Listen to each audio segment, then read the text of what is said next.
Today we'll be taking a look at Asyncio. So in this session, my idea is to go on doing more videos on Asyncio of different complexities, right? So we'll be starting from the basic, and I'll show you a lot of advanced features, um, ranging all the way from handling errors and what is a typical workflow, and how do you write complex and robust code in Asyncio. Okay, so let's get started. There is a lot to cover, and I don't want the video to extend for more than 10 minutes, so I'll be going a little fast. But you can always find the code on GitHub. I'll put the link in the description. So let's get started. Right, so I have all these files, but I'll start with the basic case, and then we'll go on adding complexity, and I'll go on explaining why we are doing what we are doing. Okay, so let's look at this code. Now I have a problem wherein I'm trying to fetch a post from Hacker News. So Hacker News is a website, and then uh, and I'm trying to get a post from Hacker News. And then for each post, you have a lot of comments, right? So the idea is you'll have a post, and then you'll have comments for each of those posts. I want to sum all the comments for a particular post, and I'll pick up one post ID, and then you will have comments for those posts, right? So idea is to recursively, and then each of these comments can have multiple comments, right? So let me show you what the data would look like, right? So this is one of some of the data. So if you go to the Hacker News portal, you will see that for the post ID 8863, you have all these kids, right? So kids are basically comments, and each of these comments will have typically might have or might not have. So the idea is to recursively go on each of these post IDs, and then count the number of comments. And how do we do it? So let's get started. So I'm basically again importing all these standard packages. The most important is asyncio, then there's date time, and then AIO HTTP. This one is to make HTTP requests, and then this is the URL. And so basically, if for a particular, I fill in the ID here, and then get the post from this, and and subsequently comments also, right? So this is typically, as you can see, it's a recursive problem, right? You can think of it like each comment will have multiple comments, right? So it's like a tree of comments, and you want to parse each of them. So I have a couple of functions. Initially, I'm defining a counter here, and then I have a function called fetch. So fetch basically takes the URL and returns the JSON from that URL. Okay, and then this is the core of the logic here. So I take in the session object and the post ID in this post number of comments, right? And then basically I go to this URL, and I fetch the response from the URL, right? For a particular ID. And then if there are no kids in the response, then I know that there is nothing. It's like is the end of this thing. And then there are no basically there are no further children for this post, right? Yeah. So if there's nothing else, then I just return zero. Otherwise, so this is what I do is I've written this function like a recursion, because otherwise it's very hard. You don't know the depth of the tree, right? So basically, I have this function is a recursive function. You can see. So if there are no kids, I return zero. Otherwise, I have to find out, okay, how many number of children are there. So basically, how many number of comments are there that I can get from the number of children here. And then what I'm doing is for each of the children in the original post, I go and get the number of comments. And this is again calling the same recursive function, right? So basically, you go on doing it till you hit the base case of this. So this serves as the base case. In the base case, I know I'm in the end of the tree, so I return zero. Otherwise, for each of the children, right, for kid ID in response.kid. So if you've seen the response, right, so you have a key called kid, and then these are the ID. So I'm basically going through each of these in the list, and then fetching each of these post IDs, and then trying to get that from there. Okay. And then so for each of these, I create I call this function again, and then I put that in a task, right? Why do you, so basically because it's an async function, the moment you call an async function without, like, if you just call it normally, like I'm calling it here, it will give you something like a coroutine, but these coroutines don't run. To run these coroutines, you'll have to do something like uh, gather. So basically here is just like, okay, what are my function calls? So I'm defining a set of coroutines, and then I'm actually calling each of these functions with asyncio.gather. And then so so the important thing in asyncio is when you do an await, it doesn't go to the next line till everything in this task list is completed, right? So it will go each of these find each of comment for each of these IDs and then get the output, right? And then I store all of that in the result. So basically, await is a blocking function, and you can think of asyncio tasks as background tasks. So I'll come to that later, but right now, okay. So I create coroutines, a set of coroutines here, and then when I do gather, it starts running, Python starts running all of this in an event loop, which is running in the background. But you will not be able to the next move to the next line till you get all the results. Okay, so results are basically whatever this function is returning, because I'm calling this function again. So in the base case, it returns 0, but before that, so for each of these comments, right? So I'll have a result in the form of number of comments. So what I'm doing is I'm summing all of it and then storing it in the number of comments, and then I'm returning this comment. So basically what it's doing is for one particular post ID, it's fetching all the number of comments that are there, right? And then I return that here. Now this is my main function. In the main function, I'm taking the post ID, right?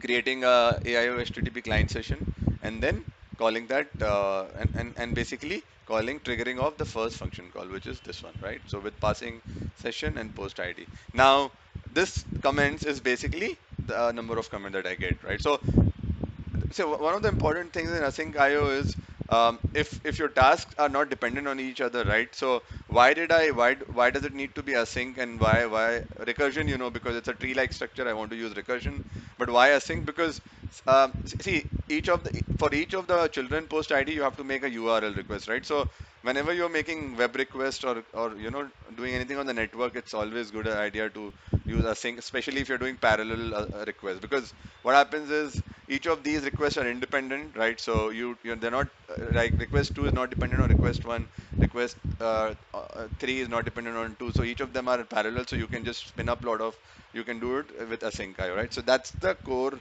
idea how you can do it. Why should you use async, right? Now, and then basically I run this function. Now I want to run it and show it to you what happens, okay? So I go here, okay, start my command from, okay, right? So I cd into this, right? Okay, so I have my virtual environment ready. Okay, so Python basic, right? So let's run this and see what happens. All right. Okay, cool. So as you can see, basically you can see, right? So each of the children post this has one comment, then this has one comment, then this one. So these are all the child of the original post and the comments, right? So each comments can have multiple comments. So these are also comment ID, and then there's how many comments for each of them. Okay, so you can see, right? So fetching of this one took this much time, blah blah blah, and then totally I have the final output. So basically it took 3.8 seconds to do 73 fetches, right? And then this is the result. So basically 8863, which is a post ID, has 72 comments, okay? And it took 3.8 seconds. So let's look at this number 3.87 and then see what happens when we go on adding complexities. I'll run it again and see if I get the same number of it's a little faster. Okay, so there was some network issue. You get 2.26 again. All right, so around 2.25 seconds. Okay, and then we have 72 comments. Okay, now let's add some more complexity to this. Basically now what I want to do is, as soon as so if you look at this post, right? If my number of comments is, let's say there is I want to send out an email to one of the in the background. If my comments is greater than certain number, I want to send out an email. How I want and let's add that functionality here. So what I've done is I've initialized a variable called minimum number of comments. So if I have comments greater than 5, if there is any child of the original post which has greater than 5 comments, I'll send out an email. So I have a dummy email function, right? So think of it like an actual function, but yeah, right now I'm just sleeping here for 1 second, right? So this is a slow function. Basically, it might take time to send an email, right? So what I want to do is I want to run this function in the background, not disturbing the fetching of the this thing, right? So if certain comments are greater than 5, then I want to send out that email. Okay, so that is what I'm doing here. So this code is exactly same like the previous one, but what is happening here? Now I do a check, right? If my number of comments which I like get from out after doing this task and all of that, if number of comments is greater than min comments, then send out an email again, right? So I do an await and I do email comments and then send out an email, right? So that's the idea. And now, um, so let's see what happens. So the only thing that I've added in this code is this function, right? And then let's see what happens. And this here is basically I'm simulating a scenario where I sleep for 1 second. So let's say this email takes 1 second to run, right? I'm sleeping there. And now let's run this and see. And that's the only thing I've added here. Okay, cool. So same code, added a functionality to send email, and then let's see what happens.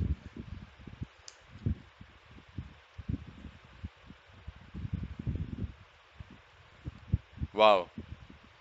So earlier it was 2.25 seconds, right? And then what you see is now 4.23 seconds, right? So though you can see, right, that's okay, this is the place where it's sending out email because there are 7 comments, then again emailing here because there are 8 comments, and then there are again 72 comments, right? So basically it is sending out email, so functionality wise, but what you've seen is now it's taking almost double the time that what it was earlier. It was 2.25 seconds, so additional 2 seconds.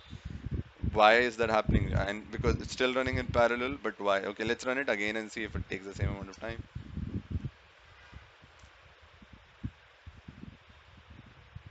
Okay, so 4.5, yeah, same time, right? So though it's happening, can we again get back to the original functionality? So if you'll notice here something, right? So sending out email might be a slower task which we don't want, right? So it can happen in the background wherein we don't want our code to become slower just because you're sending out an email. Can we do something which improves this? Yeah, that's the point, right? So now if you come to my second part of the code, that is what I'm trying to do here. Now, if you look at the first part and the second part, right? So in the first part, we had this is the line, right, where we're calling my email function. See, the primary reason I've again told you, right, that the moment you do an await, it blocks your code here. So nothing else can run till this function is completed. And you know this function, email comment function, it takes 1 second. So basically you're losing out 1 second right there, right? So that is a problem because the moment you use await, it blocks the whole code and then you can't make it run, right? So let's see how do we avoid it. So in the second part, we come same code, we come back to the place. Now instead of awaiting that function there, what you do is you do asyncio create task. Now you can think of create task like exactly like you've running something in the background, right? Okay, so the moment you do this, it doesn't block your code here. It runs this function. So in async create task, you give it the actual function that you're running, right? Exactly. So instead of doing await, I do this. But now what happens is this is all running in the background, and your code, your this code, your primary main thread runs as it is. This just runs in the background, right? So that is the whole idea. Cool. Nothing else. Just I've just done create task and I've run this, right? So let's see what happens. Okay. So I'll run this file to fire and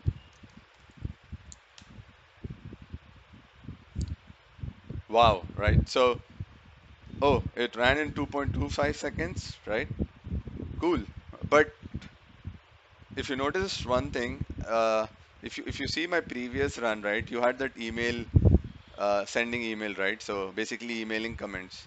Now it's gone. Though the code is again back to 2.2 seconds, but where is my email? That means something is going wrong because it's not printing emailing. Okay, so if I run it again, yes, 2.2 second, but the email there's no emailing output. So Uh, okay, so this code still has some problem. Okay, now you come to the third code. Now, okay, so the problem basically I'll tell you is what is happening is once you create this, once you create this task, right? So once you async IO create task, it sends it in the background as I told you. Now, uh, so but the thing is your main thread is still running and your background function might be slow which let's say now in this case it's taking 1 second, right? So before even this function runs and completes, your main code is finishing off and your Python loop is exiting, right? So basically this function returns, then main returns, and then your loop finishes, right? So now the problem is you have to you're not doing anything with the task. It's like you spun up a background task but you're not controlling it and your main function is ending, and that's why you are losing out on the task. Okay, so now what do we do? We go to the third problem and see how I fix that. Okay, so same code. What happens is when you do async.create task, right, you get a task output. Like it's called future or task, or so think of it like a task. Now you have a handle to the background task. The moment I run this, it runs in the background, but I know, okay, this is my this is a task that is running in the background. Now what I do is I store that task in a task registry. What is a task registry? Basically, it's a set. Think of it like a simple set. So I've defined task registry here, and then I pass task registry in my function, right? And then what that does is the moment I create a task, I put that in the task registry. And then so I've changed this function a little bit because it's a recursive function. I added this logic that none in the base case there's a none here, and then again in the normal case, instead of earlier I was returning number of comments, but now I'm just added this because I need this output also in my main. Now the thing is, the moment you run this create task, you get a task, you add it to the task registry.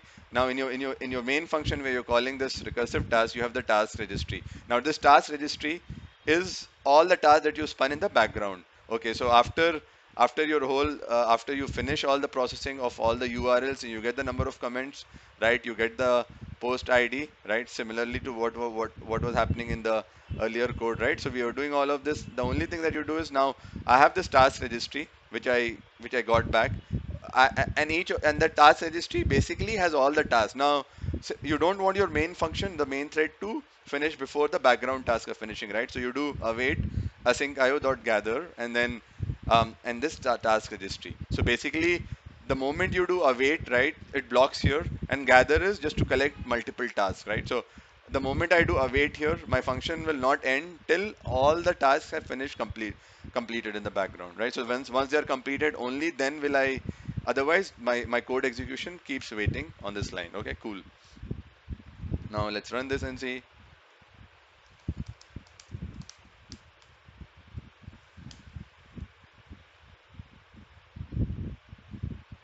Wow, cool. So you see, my main code ran in 2.39 seconds, which is all the fetching, and then the slower ones, and I get 72 comments, and then I get all the emailing comments. But that's fine, right? Because since emailing is a slower task, I don't mind it happening after my main task is finished and in the background. So the core logic of fetching the comments is still happening in 2.35 or 2.25, 2.39 seconds, but emailing is functionality is also going through, and the emailing part is not blocking my core logic, right? That's the whole funda of Asyncio.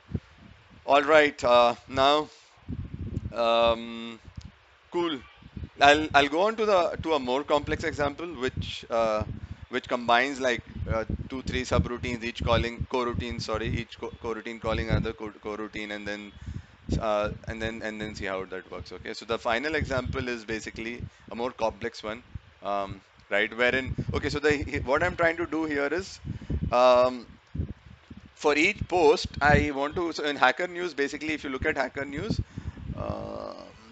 stories.json, I have if you hit an API, it gives you a list of posts. Okay, so what I'm doing is I'm continuously, I have a function which basically continuously looks for the top 5 posts, right? And then for each of those posts I want to get the number of comments, right? So the idea is, these are the top 5 posts. I get a list of top 5 posts from the Hacker News. So I get a bigger list, but I just take the top 5 one, and for each of those 5 I get the total number of comments. So the recursion part is there. For each, I loop through each of them and then try to get so let's look at the code. Okay, so basically, this is the main function, and then number of limit is like for five posts, right? So I start a session, and then I go to this function, right? With a sanction session period and limit. Now, this one goes to the so now this function basically is um, in a loop every time it's going and getting the top 5 posts from Hacker News, and then getting the comments for each of them. Okay, so this runs in a while true loop, and iteration is okay. Which iteration? It was like a counter. Okay, and then what I'm doing is I go and get the top stories for each of those posts, right? So basically I go to I call this function now. So the again, the important thing is I've not used await here, I've used task here, right? Because the moment you come here, you don't want to block this, and so this one again runs in the background, but I get a task for it, right? And then what happens is I want to after every, because I don't want to go and hit the hacker news every millisecond. I want to have a delay of I want to sleep for 5 seconds. So after every getting the top five posts, I and their comments, I want to wait for 5 seconds, and that is what I'm doing here, right? So basically, I've passed period as five, so it'll wait for 5 seconds here, and then this task is basically get the comments of top stories. And okay, so now let's go to this function. Here again, the logic is same. I've defined a class here. You can look at the code here. So basically, it's just a URL fetcher. I've put this fetch function in a Python class which has a counter, and then this counter. Every time I fetch a URL, it increments a counter, and then it fetches the response, a JSON response from the URL. Okay, and then post number of comments is the same function that we've been using. So basically, what this function does is it creates a fetcher object, which is a URL fetcher, gets the response, right? The top five, right? So basically, I'm doing here each top five stories basically, and then for each of those stories, number of comments. So I loop through the stories, and then for each of those stories, I get the number of comments, and that's put in a task. And then again, I'm doing await async gather task. I get the results, and then I send out the results. Right? I just print here and get the counter. Right? So okay. Now the important thing is the moment this runs, your loop doesn't block. Right? But I have a handle to the task, and then you come here. This is an important concept that I wanted to tell you. Since you wanted, let's say you have a task, right? But if I await this task here, this whole loop will block. So I don't want the loop to block, but I still want some output from this task. How do I do? You add a callback, okay? So basically, you take this task, you define a function that takes one object, which will take this task as a object, right? So I do future dot result. So this will give the output of the this function that was called, right? So get content function will become a result. Whatever this function result returns will come in as result here, which is basically the fetch count, and then I'm printing that. Okay. All right. So this hopefully makes sense. And then, and this call. So I've defined a function, and then you add that as a callback. So task dot add done callback, and then you pass this function, right? But this function can take only one argument, right? So this is basically whenever you do task dot add done by callback, this task becomes the input to the function, okay? Becomes the argument to the function. Now I call that, I'm done, and then I run it. I want to run it and show it to you. Cool. Okay, second example.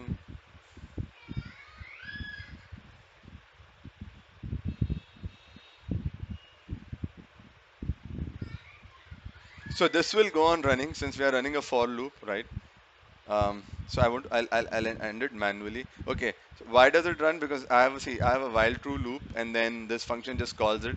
So this await function awaits forever, right? Because um, it's a while loop. This will never get over. And see, the reason one of the important things I wanted to tell you is I'm sleeping here for 5 seconds. I've passed five as a period. Now this loop should run every 5 seconds, and that is what we see in the output. Okay. So the first time it fetches the stories at 37, right? And then the next time again, right? It calculating for top story, five stories, two. This is the second iteration is at 42. So exactly 5 seconds after 37. 37 plus 5, 42. So you can see, right? This is the first iteration. It went and got five stories, and then for each of these five stories, it got the number of comments. And this one is which iteration it was. So in the first iteration, five stories were these, and their comments were this, right? So this, right? And then similarly, in the second iteration, you had these as the top stories, and then the comment for them. So basically, every time you go and you fetch it, and then you get the comments for them. Okay, and this will go on happening this thing. So think of it like a long running task, and this is how you schedule each of them. All right, cool. So and I'll put the code. I'll upload the code on GitHub. You can go through it in depth, and if you have doubts, please tell me in the comments. I'll be. I know this was a little. It was a lot of thing to cover, but I'll try to answer all your comments. Let me know how if you have some doubts. Um, and let me know if you would like me to make video on anything in particular in Python or AI ML.